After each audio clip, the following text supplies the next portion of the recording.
Oh, good afternoon, folks. Lovely to have you with me here this afternoon. Welcome along to today's webinar on resilience. We're just waiting to see who else is going to arrive for the session today. We think we've got people coming in all the time, so that's good to see. While we're waiting to get full attendance here, I'll just introduce myself. Hello again. My name's Andrew. I'm a counsellor and psychotherapist working in private practice, and I'm based near Huddersfield in West Yorkshire.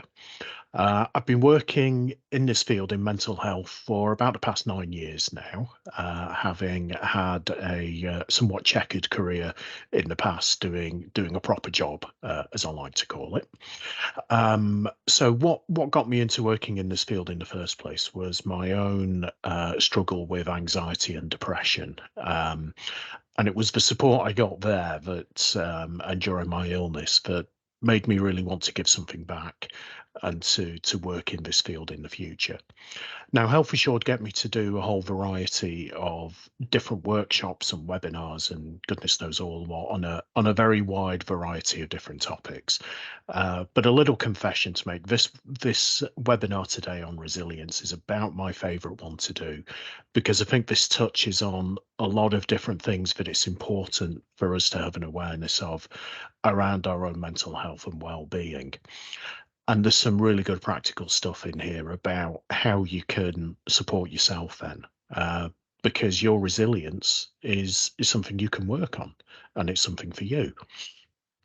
So, a couple of bits of housekeeping before we get started properly.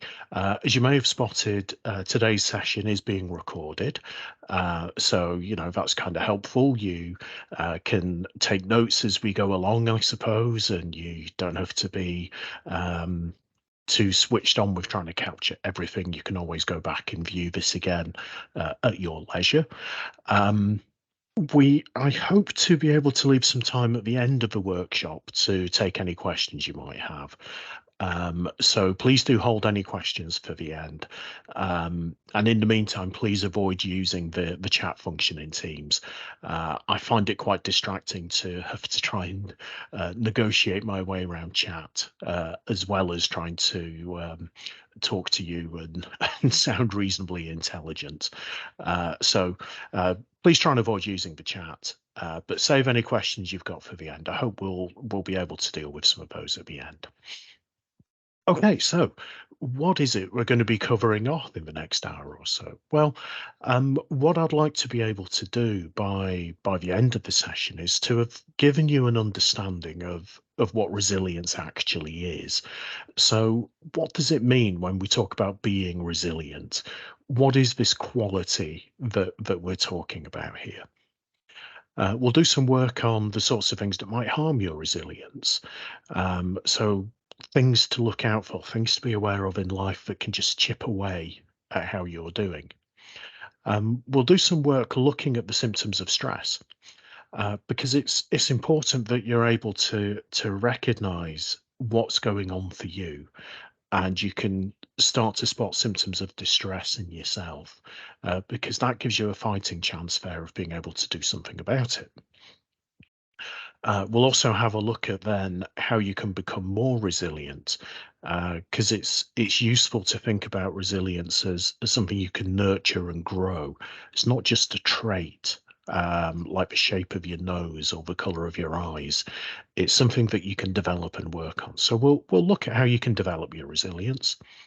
And then we'll round off by talking about some of the resources you've got available. I'll hand over to Heidi at that point to hopefully tell you some stuff about the service you get from Health Assured, your employee assistance program.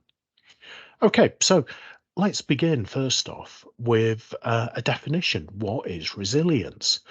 Well, as it says on the slide here, it's the ability to cope with everyday challenges and adapt to adversity. So we can expect to have to deal with difficult things in life. Nobody is ever guaranteed us an easy ride throughout our lives. So we will have to deal with problems and with difficulties. Resilience isn't about avoiding those difficulties. It's not about running away to a cabin in the woods and never emerging again.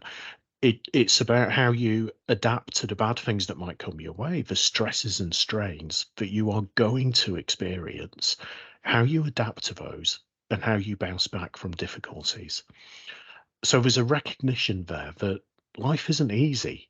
It can be tough at times, and you will not have an easy ride through 100% of the time.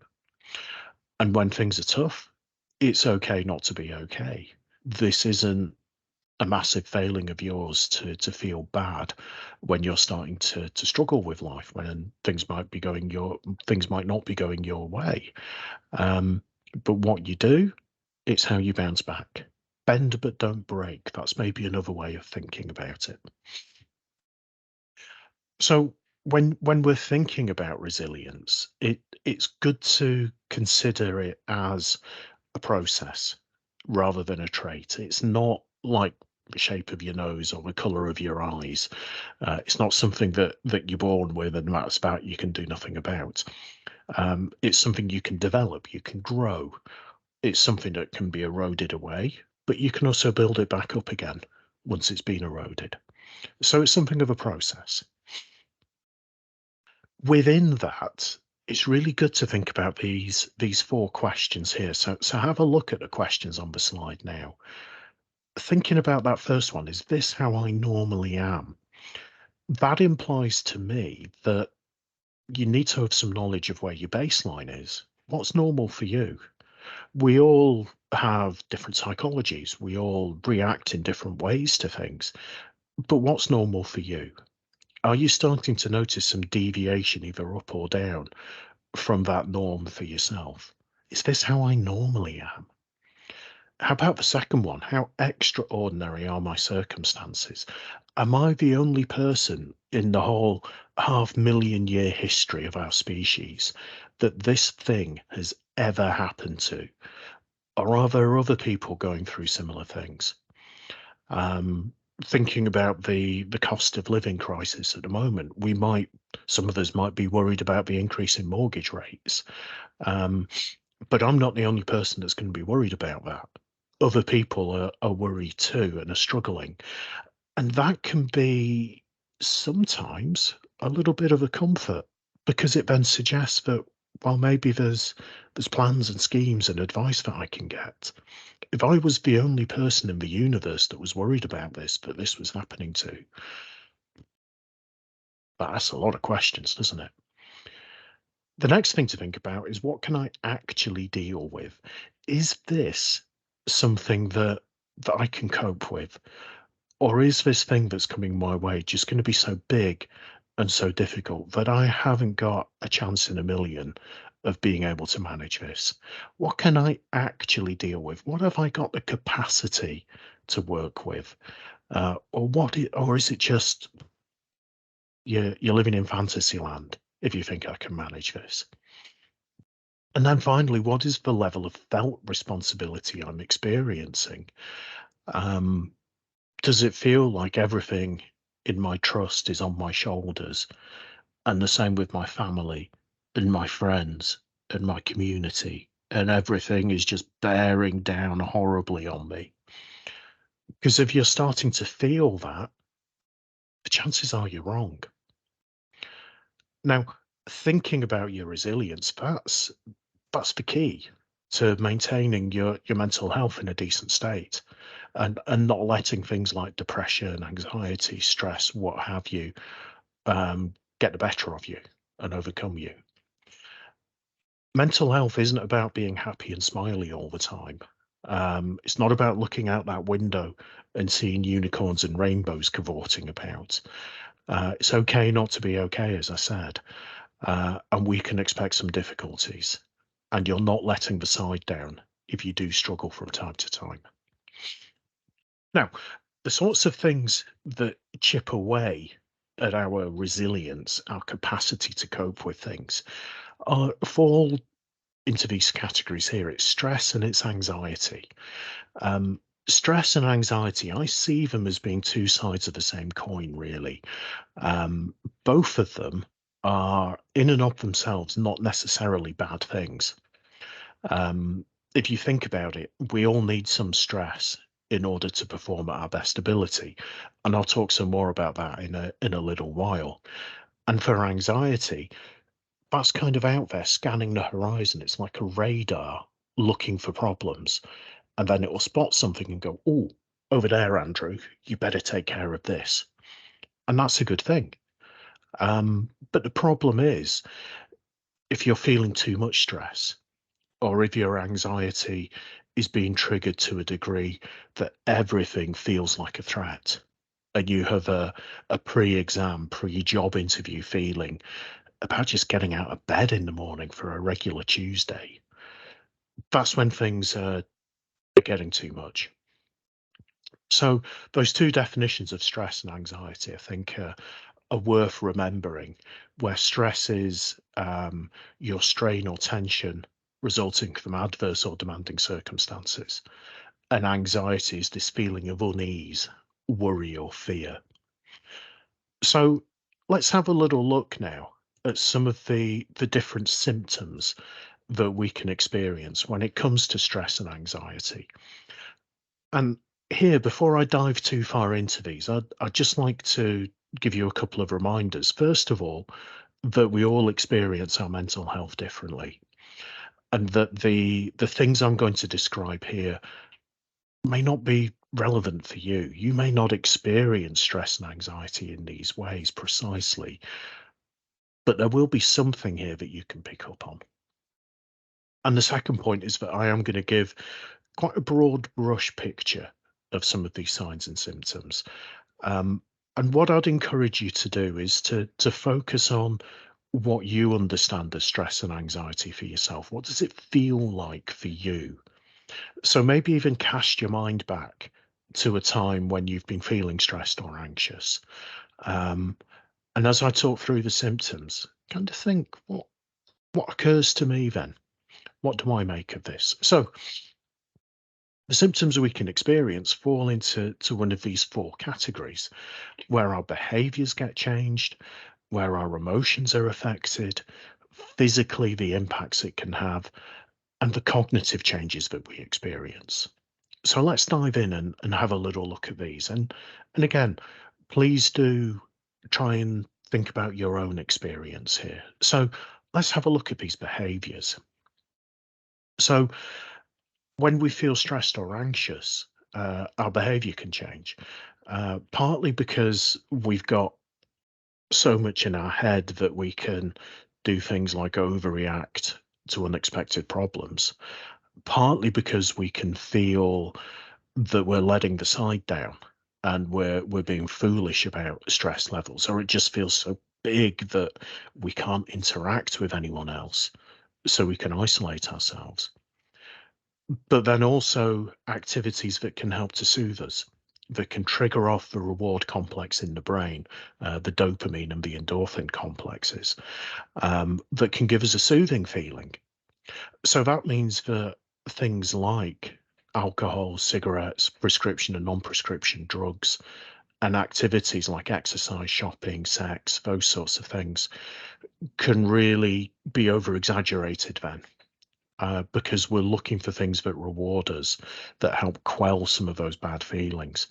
Um, and so this is where some of these issues start. Um, Burning off adrenaline through things like nervous habits, teeth grinding as well, maybe changes in appetite up or down, um, and changes in your sleep patterns. My own feeling is that insomnia is a really good thing to keep an eye on. How are your sleep patterns? Because as I'll mention in a webinar later in the week, sleep is very important, and it can be a good early warning sign for all sorts of mental and physical distress. Um, and also, we might even pick fights with other people, partly to burn off some of the tension that we're feeling, partly as a response to that anxiety. We're carrying so much that I can't carry your rubbish as well. And instead of telling you that politely, I kick off with you about it. In terms of emotions, what can we experience? Well, here's that bit about loneliness and isolation again. We feel that We can't interact with others. It's maybe spiking anxiety, and so we isolate. But it also feels like a very lonely place to be because, maybe other people don't understand what I'm going through, or they'll think I'm foolish for feeling this way. So I'm not going to share how I feel. Um, Maybe people get restless, or they get a short temper, irritability and impatience. The fuse gets shorter for them because you're using a lot of emotional energy in processing all your feelings about what's going on, and you just haven't got the headspace to be at home to Mr. or Miss Reasonable. You're just about to blow up all the time. Your mood is up and down. The highs are high and they're good. The lows are low and they're terrible. But you swing between the two quite rapidly. And that can be a sign that your resilience is getting eroded away. How about some of the physical symptoms? Well, when we're talking about stress and anxiety, we're talking about the effects of stress hormones like adrenaline and cortisol. What they're there to do is to get your body ready for physical action. So, what adrenaline and cortisol can do is do things like raise your heartbeat, but that can lead to chest pain and feelings of panic attacks. Maybe increase your blood pressure as well, but that leads to issues with hypertension, muscle tension and stiffness. We have the characteristic pose of somebody who's stressed. Shoulders are up around their ears, aren't they? And that's not a good posture to be in, clearly. Here's the other bit about insomnia again. My goodness, keeps on coming up, doesn't it? Um, Stress and anxiety can change your blood flow around your body. And so maybe your digestive system gets knocked out of whack a little bit. And some people certainly experience diarrhea, irritable bowel syndrome, stuff like colitis can flare up due to stress. Other people experience constipation, loss of sex drive, headaches or backache, nausea and dizziness, all these different things, very real physical effects of a psychological thing, stress. And then we think about the cognitive symptoms. So people's thinking definitely gets changed. Your judgment is less good. Maybe you're having trouble making some decisions, things that previously you found quite straightforward at work. You knew what you needed to do. You had a patient with this particular issue, or there was an employee with this thing going on, and you knew how to manage it. But now you still come to the same decision, but it's a longer process, and you're not quite sure, and you're questioning yourself, is this right? Am I doing the right thing here? I don't know. Maybe you lose that objectivity and it starts to feel like everything's being done to you to have a go at you. Or you're lying awake worrying. You just can't shut the thoughts out of your head. And when you're eating your tea or playing with your kids or brushing the dog, your brain is still taken up with worry and you lose the enjoyment of doing some of those things. Perhaps you're just always expecting problems. You have fearful anticipation of whatever's going to happen. Which of those ones can you relate to then? What are some of the symptoms that you need to pay attention to? Because as I said a little earlier, it's good to be aware of those, because when you can spot something, when you can name it, when you can start to see the problem, then you can start to work on it, you can manage it. Now, remember those four questions that I had a little bit earlier relating to resilience. Well, here are some other questions to have a think about. Your ability to cope with things depends on stuff like your capacity. So how much space have you got in reserve? Can you take this next thing on? Or are you just up to your ears in things and there's no chance, there's no chance of you being able to manage it with the best will in the world? How about your energy levels? Can you be bothered? And this isn't in the sense of a grumpy teenager saying, "Nah, can't be bothered." Nah. This is in the sense of your resources. Are you getting depleted here? Can you really be bothered, or is apathy starting to creep in for some of these things? And how about your history? This is where I become a little bit cheesy, so forgive me. But all of us on the call here today, we've all been through difficulty in life. We've all been through maybe the worst day of our lives so far. And we've come through it. And it may not have been a triumphant expression of wonderful resilience and mental health. Fine. But you came through it. Can you apply some of those lessons from the past to what's going on for you today? Can you use that experience as a useful lesson to say, hang on, this is important. This experience I've had in the past, this can help me with this now. And that might be little things that you did to help yourself relax. It may have been little stories you were able to tell yourself to calm yourself, people that were helpful for you, resources you could draw upon, or even just the knowledge that you came through a really, really hard time. So, what's that experience like for yourself? And why do we need resilience? Well, mine suggest that 1 in 6 workers experience stress, anxiety, and depression. It's a really high number. So, promoting well-being at work is very useful in keeping us going and in finding work actually, enjoyable, dare I say.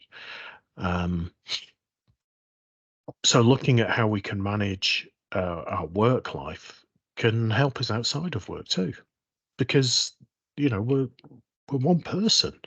I don't have a brain that I put to one side when I stop being a therapist for the day and start being Andrew. Um, I'm me all the time. And so finding ways of managing my feelings in work and my effectiveness in work can be very, very helpful at helping me in the outside as well. Now, I mentioned a little bit earlier that stress can be a good thing, and we all need a little bit of pressure sometimes to get the best from ourselves.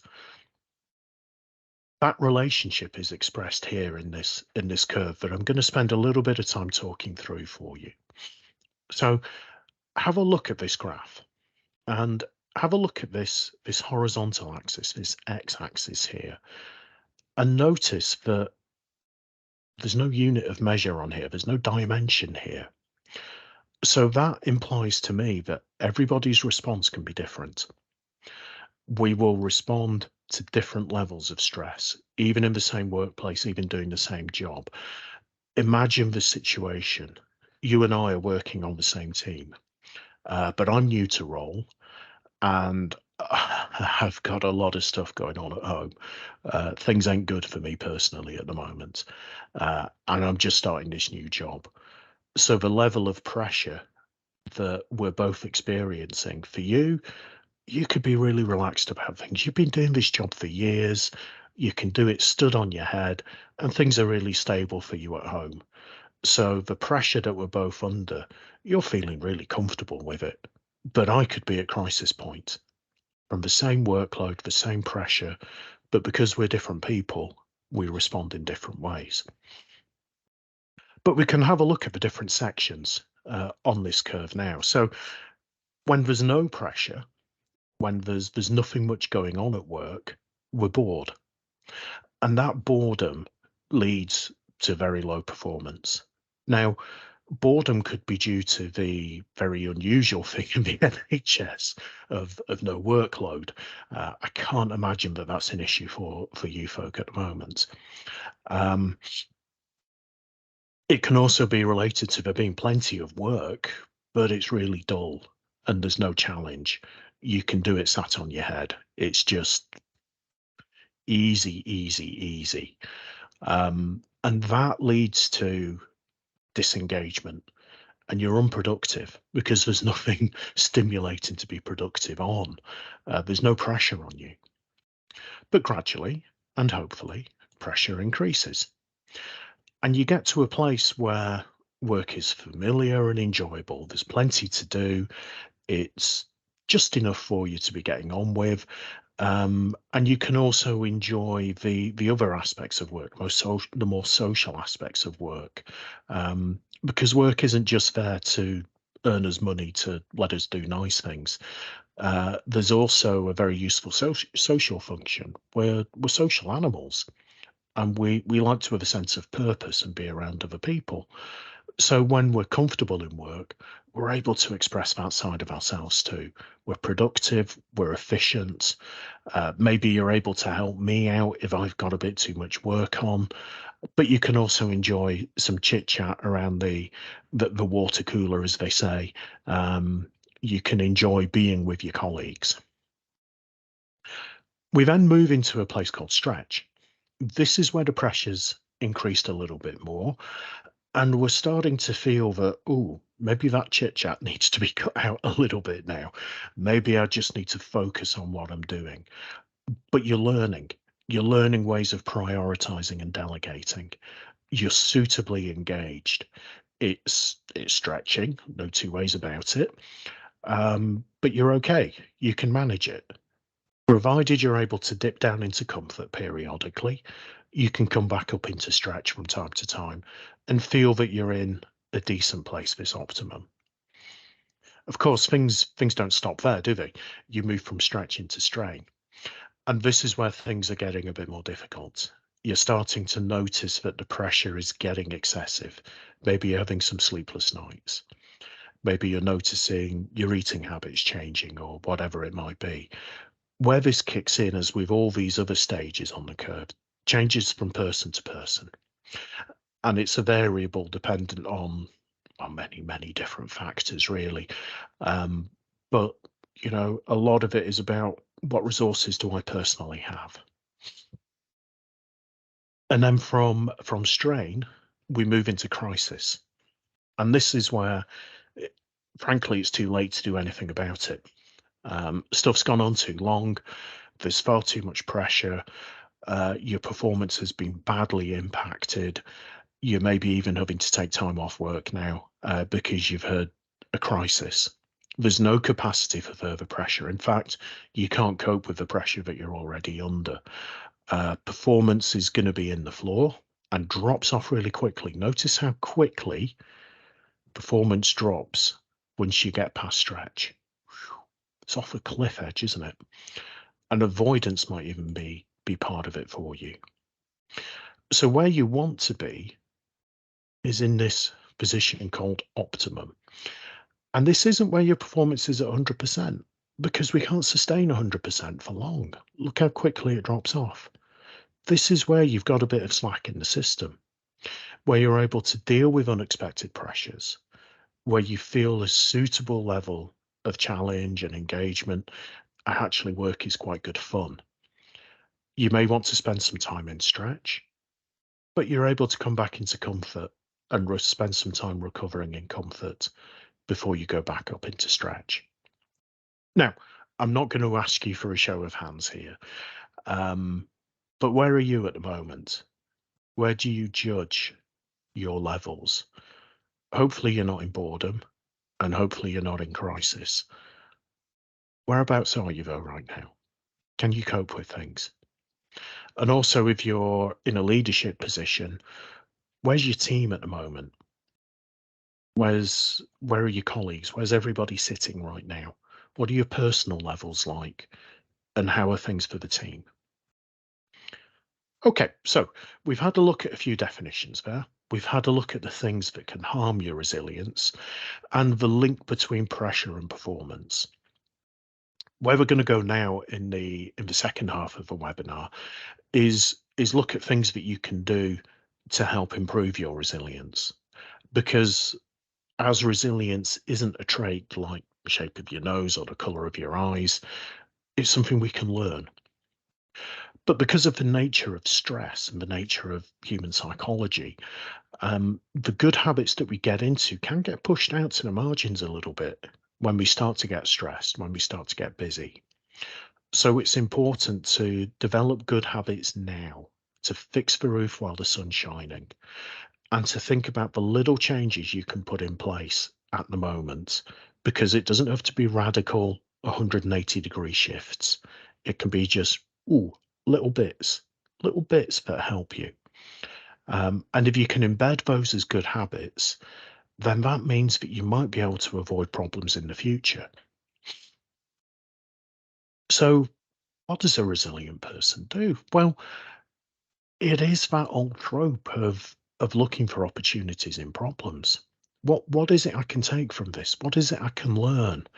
What do I need to remember about this situation? Difficult though it may have been, difficult though it certainly is, but where's the growth opportunity here? What can I do?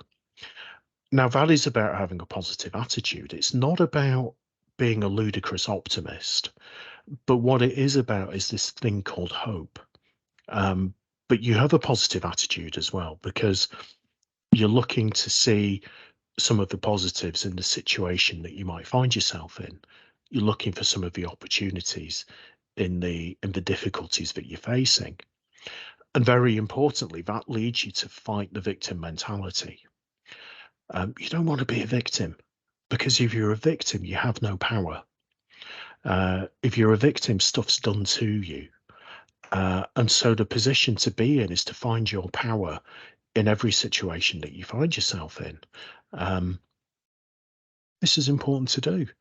Sometimes your power might only be in your head and how you feel and how you deal with your emotions. But goodness me, that's better than nothing. And if that observation about where your power is, if that helps you overcome difficulties, then that's good. Think about the goals that you set yourself in life. If it's a significant life goal, I'm guessing it's not something easy, like my life goal is to go to the co-op and buy some milk. No, that doesn't sit well as a life goal, does it? It's going to be something significant where you're going to have to persevere and overcome some difficulties and even learn from mistakes. You're human. You are allowed to make mistakes. You are allowed to change your mind. You're allowed to get things wrong. You're allowed to be uncertain too, I think. Not sure about that. But with that being the case, the important thing is to learn from the mistakes that you make because you will make them. So don't beat yourself up. Don't get onto this whole thing of criticizing yourself unnecessarily, but learn, dust yourself off and say, okay, bring it back to this point here. What's the opportunity? What can I learn? And when you're considering building your resilience against future stresses, well, as I've mentioned, your attitude is very important. Now, I do have a problem with this O word of optimism. Those who know me will know that I am not the most optimistic person in life. Um, but where you need to be isn't necessarily optimism. It is about hope. And it's knowing that a true statement is that all things pass and you will get through a particular difficulty. It may feel that if this is going to pass, it's going to pass like a kidney stone, but it will still pass. You will get through it. And this is an important thing to remember that you will come through. Having that sense of humor is of high importance too. It's good to remember the vital function that humor plays in our lives. It's a good social bond. It's a good stress buster. This idea of a higher purpose is worth tapping into too, because it could be a religious or a spiritual belief that you might have. It could be a commitment to your job in the NHS. What a great purpose is that? It could be action you're involved in the community, or your desire to be a good ancestor, or your family, or political beliefs, or whatever it might be. But we need that connection into something bigger than ourselves. It's a fundamental human need. Think about how you deal with your emotions too. You need to be able to identify deviations from that baseline. We spoke about that right back at the start. Is this how I normally am? So get to know where your baseline is and have a think about how you identify when you might be feeling sad or angry or agitated or frustrated. What can you do to manage that situation then? How do you help yourself? How do you need to express that feeling maybe? but how can you soothe things? Think about knowledge and preparation as well. So knowledge is power, and it's good to know how long a particular situation's going to last. Think about this in terms of surgery. So, for example, a few years back, I had surgery on a trapped nerve in my elbow, and I've never had a general anaesthetic before, so I was a little bit nervous about this, and I mentioned it in the pre-op meeting, and it was put down in my notes, and that was great. So when the consultant came round to see me, what he could have done is just pat me on the head and go, there, Andrew, you'll be fine, don't worry. Or he could have done what he actually did, which was talk me through the process, talk me through what was going to happen in the surgery, tell me about post-op recovery and rehabilitation that I was going to have to do, and really set my mind at ease by being very honest about what was going to happen. And that helped me, normally quite a grumpy and impatient person, be okay going through that whole process and knowing that I was in good hands, but also what I could expect in terms of my recovery from the surgery. So knowledge is power. And when you're going through a particular situation in life or in work, gather that knowledge, gather information.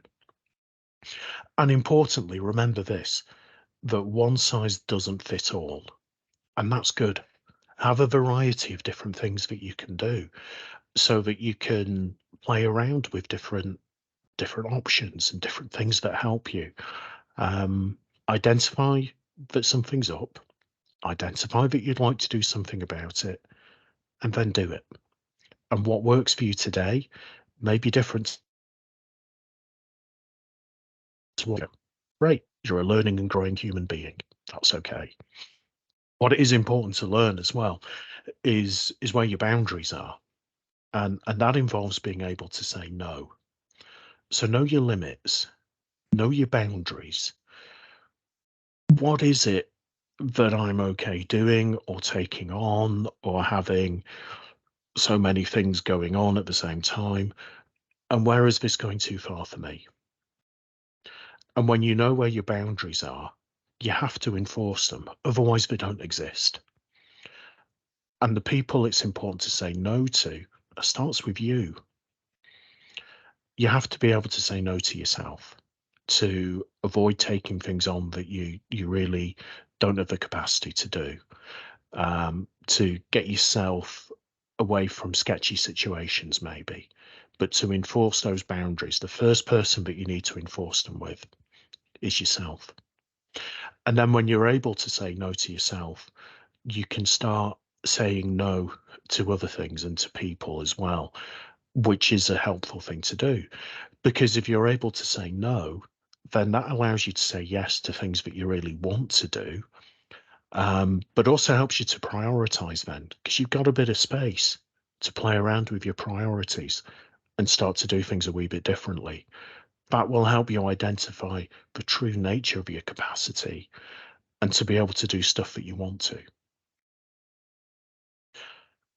So here's a slide to look at different ways to increase your resilience. So I'm not going to talk through each of these because we ain't got the time for that.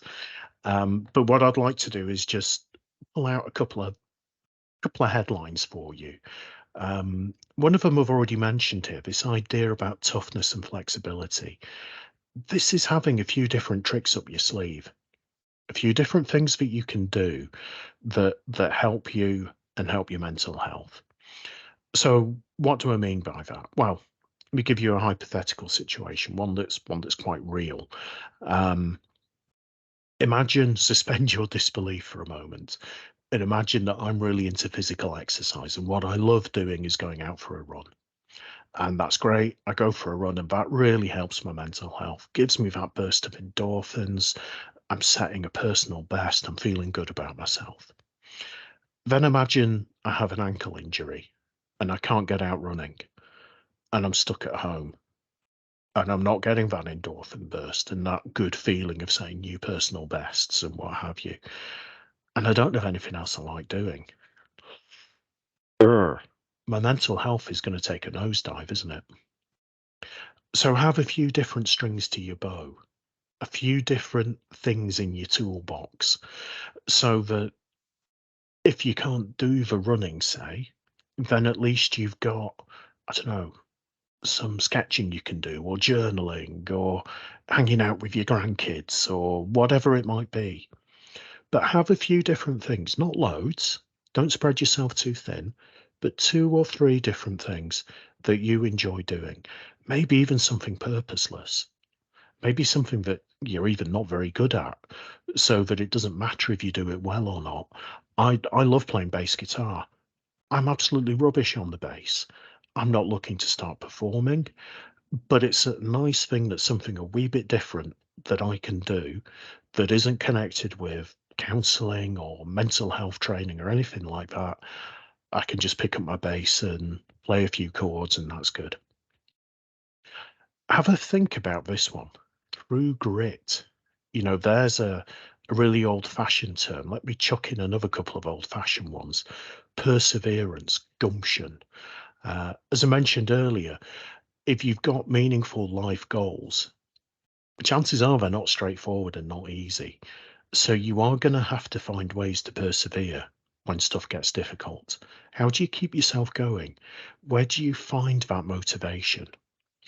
And even on a micro level, how can you keep the gumption to keep yourself going day to day, where you're not having to ferret around on a really weird filing system on your computer to find what you need every day, but the stuff that you work on every day is easy to find and it's accessible for you. You're not having to rummage in your desk drawer to find a pen and a bit of paper. It's all there and ready for you. So you're not facing distractions and gumption traps, as they're called, but you're able to show some perseverance and some grit. And thinking about work then, about how you maintain your resilience and build your resilience in the workplace. Well, think about the healthy mind and healthy body. Think about the amount of sleep and exercise that you get. Are you getting enough of both? And the diet that you have too. Are you eating enough fruit and veg? Are you cutting down on the red meat and eating fresh food? What are you doing there? But think about sleep and exercise, very important things. If you're having any issues with sleep, um, please do come along for the importance of sleep webinar, and I think it's the next couple of days. Please come along for that. There's some good information there. I really love the ideas of things like thought awareness and gratitude. I'll talk a wee bit about mindfulness in a moment or two. But think about gratitude. What are you grateful for today? Um, have a think at the end of each day, just as you're getting ready for bed. What's happened today that's been good? What am I grateful for? And it might not be much. It might just be tiny little things, like I'm grateful today for the lovely cuddle that I had with my cat Bruce a little bit earlier this morning. Well, great. That's something I'm grateful for. Think about that. Think about how you choose your response to difficulty. You can fly off the handle and get grumpy and throw things around the room, fine. But what is that actually proving? You can still feel that emotion, but does it have to be expressed in that way? And think about your perspective. Am I going to be bothered about this in 5 minutes, in 5 hours, in 5 days, 5 weeks, 5 months, 5 years? There are very few things in life that will matter in 5 years' time. So focus on them, but don't worry about the stuff that's not going to matter in 5 minutes. Keep your perspective on things. And every mistake that you have and that you make can teach you something important. So where's the lesson you can take from stuff? Okay, so I've given you a few different attitudes of mind that you can think about, and I get that some of that can be a bit of a challenge, um, but there's no pressure. Play around with some of these ideas. Um, Take a few different things and work on just one or two of them, one or two at a time, and see where you get to. Now, one of the approaches that I find most helpful is this idea of the 5 ways to well-being. And this was work that the NHS did a few years back on a commission from the government to work with the New Economics Foundation to look at mental health from a well-being point of view, not from a how do we define depression? Ooh, strokey beard, but how do we look at people who are doing well? What constitutes good mental health? And so the research, and it's available online, it's certainly worth a read. The research came up with these 5 pointers, these 5 ways to well-being. And I really like these. I like to use them myself as a bit of an aid memoir to say, what do I need to do?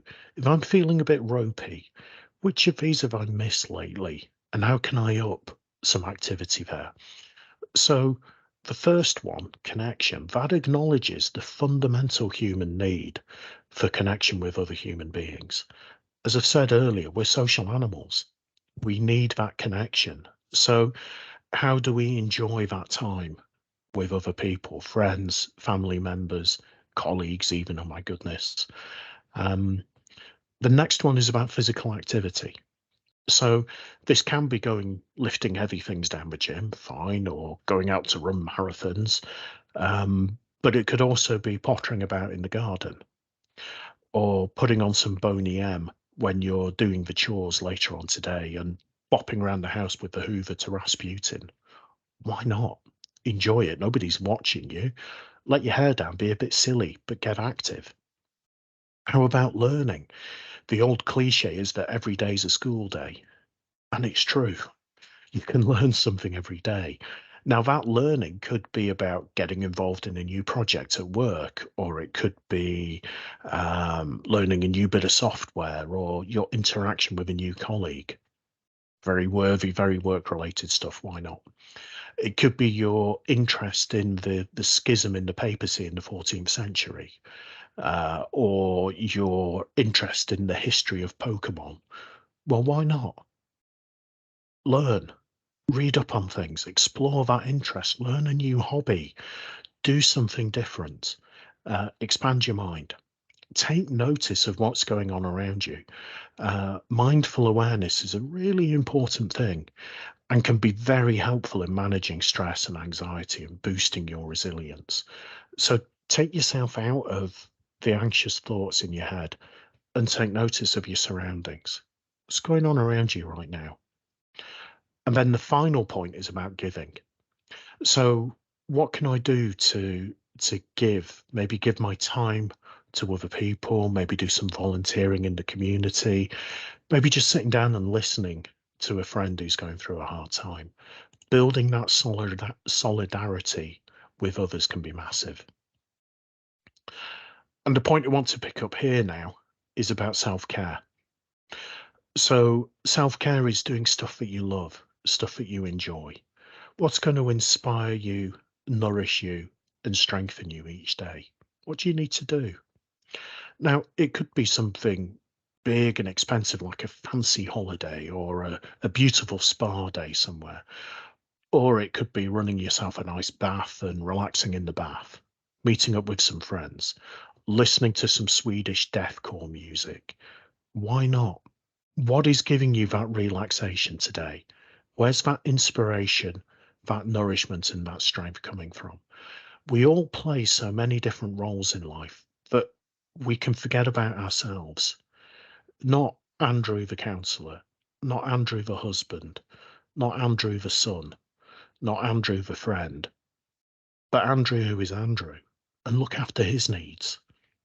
So, what are you doing to care for yourself today? And the final thing to mention then, before we go into some questions, is think about awareness. Mindfulness is a lovely practice where you can just tune into your surroundings a little bit more and your bodily sensations, your thoughts, your feelings. What is it like to be you at the moment? Feeling, the sense of your feet on the ground, your backside in your chair. Taking some time just to be and to breathe and to hear the kids playing outside or the rain on the window pane. Take some time just to be. Don't fill up all your time with doing. There's no need. There's only 24 hours in the day, and you need some time for yourself too, to look after Andrew, who is Andrew. Think about the times when you zone out, the stuff you do on autopilot. And when you're brushing your teeth tonight, feel the temperature of the bathroom floor underneath your feet. Feel the taste of the toothpaste on your tongue and the feeling of the bristles of the toothbrush. But take some time just to be and just to breathe. It's of vital importance that you just relax and enjoy being human, even if that is only for 5 minutes. That's better than pretending that you're a robot charging around doing 99 million things a day. Okay, so that's everything that I wanted to talk through with you this afternoon.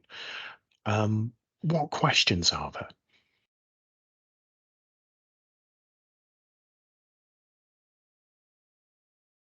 Well, you know what, Heidi? There are no questions. Okay, perfect. Would you like to? Oh, I've still got my final thoughts to do, my session conclusion. I almost forgot about that slide. Hey, I did forget about that slide.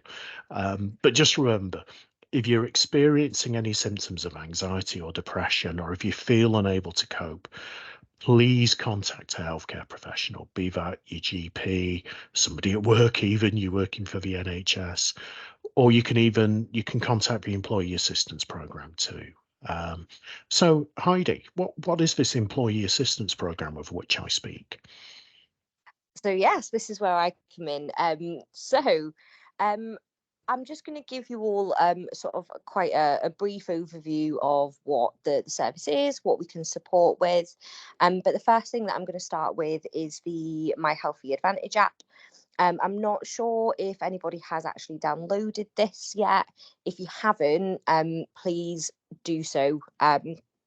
Especially Andrew's been speaking about resilience. There are so many sort of tools that you can utilize on this to help sort of build that resilience. So for example, there's a weekly mood tracker. That's a really great thing to use just to kind of be a bit more aware of how you are feeling. Keep track of it, and kind of notice those signs and symptoms and act on them sort of if you do feel that your resilience is dipping. There's 4-week plans as well, so there's a load of different of plans that are available, but particularly there is one on things like smoking or reducing alcohol intake, coping with pressure. That's of course a really important one following what we've been speaking about today. There are loads and loads of sort of articles, videos. So if you maybe don't necessarily feel like reaching out to the helpline itself, you can access support through this as well. Now, the EAP itself, just everybody that's on this call will have a different code to access the app and to access the helpline itself. So if you are ever unsure of what that is, please just feel free to reach out to your relationship manager or your account director, and they'll be able to provide that for you. But if anybody does ever need to sort of reach out to the EAP, it's really, really easy to do. It's available 24/7, 365 days a year. And it doesn't need to be used if you sort of want to access counselling, for example. You can use it if you've maybe just had a bit of a bad day and you need someone to kind of offload to and sort of get that off your chest, really. So that is always there if anybody does ever need support or any sort of in the moment needs. And Then it's all confidential as well, isn't it, Heidi? exactly, all completely confidential. It People use it for a number of different reasons. Obviously, the main reason is mental health, stress, budgets, things like that. But we also have a legal team. So, for example, if you are worried about money with the way things are at the moment, you can call and you can have those types of conversations. So there's loads of different ways that you can get support through the helpline itself. Now we move on to this slide. So this is just sort of the additional things that we do, because again, sort of speaking on the phone isn't the way that everybody wants to do things now. So we do have the mental health hour, which is done via Instagram. So that is on a monthly basis, and there will be a particular topic that one of our helpline counsellors will be answering questions to. They are all saved on the Instagram account as well, so you can always refer back to it. But again, it's just a really easy way for you to be able to get some answers to some questions that you might have. We also have the Spotify. So again, Andrew's mentioned a lot about sort of the importance of sleep and sleep hygiene. We have a sleep podcast, which is there to sort of help relax and soothe you. But we also have things for if you are wanting to exercise and you are wanting to kind of increase your heart rate. There's loads of different podcasts and playlists on there. So please feel free to take a look at that. And then we also have the Peace of Mind podcast, which is another really great tool to use and to watch. You can watch it, you can listen to it, whatever you prefer. But our head of clinical support, Kaylee Frost, speaks with sort of our helpline counsellors, but also we have some guest speakers that take part on a range of different topics. We are trying to kind of address topics that maybe seem a little bit more taboo.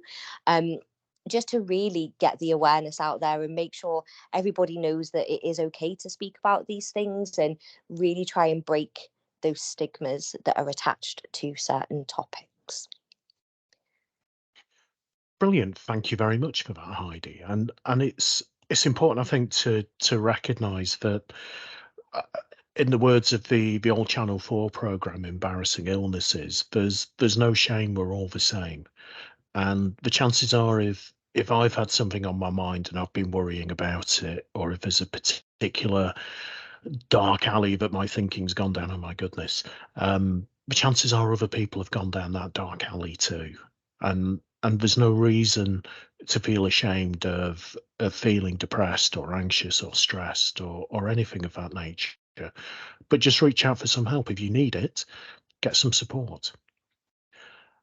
Okay, so on that note, if there are no further questions, anyone want to ask anything?